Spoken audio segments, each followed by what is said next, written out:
त्यांची चर्चा आमच्या वकील महोदयांशी चालू होत होती, तर प्रत्येक वेळेला डिमांड त्यांचं दुपटीने वाढत होतं. सुरुवातीचं 2 करोडचं डिमांड होतं. थ्री बेडरूमचा फ्लॅट तर कायम राहिलेला आहे, ॲटोमॅटिक कार कायम राहिलेला आहे.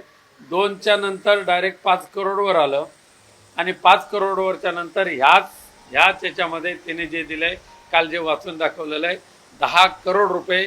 2 करोड पुन्हा पाहिजे तर हवं असेल तर मी वाचून दाखवतो. 12 करोड 50 लाख एवढी डिमांड जे त्यांची वाढलेली आहे.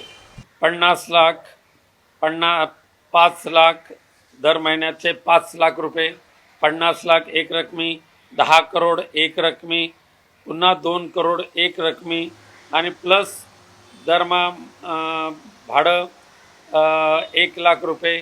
त्याशिवाय 3 बेडरूमचा जो घर आहे तो घर पूर्णपणे मिळालं पाहिजे.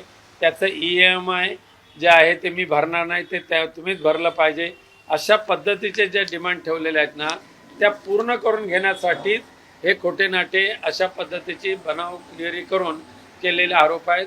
त्या आरोपांना आम्ही काय भीक घालत नाही, कारण आम्ही अध्यात्मातले आहोत आणि आमचं दैवत आमच्यासमोर पंढरीचा पांडुरंग आहे, तसंच आमच्यासमोर आमचं दैवत हिंदू हृदय सम्राट बाळासाहेब ठाकरे आहेत.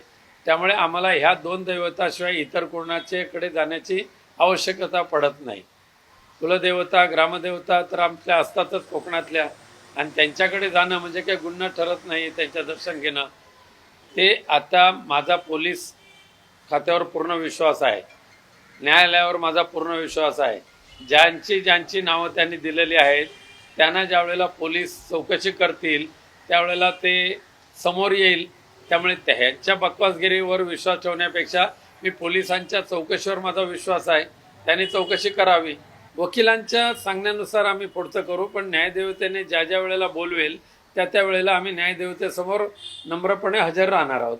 खरं म्हणजे मी आजच्या मीटिंगला आपल्या समोर तो काही पुरावा उघड करत नाही, पण यामध्ये जे षडयंत्र रचलं जातं आहे त्याचा सूत्रधार कोणत्या पक्षाशी रिलेटेड आहे ते मी काही दिवसानंतर पुन्हा एकदा सांगेन तुम्हाला. Bureau report HN network.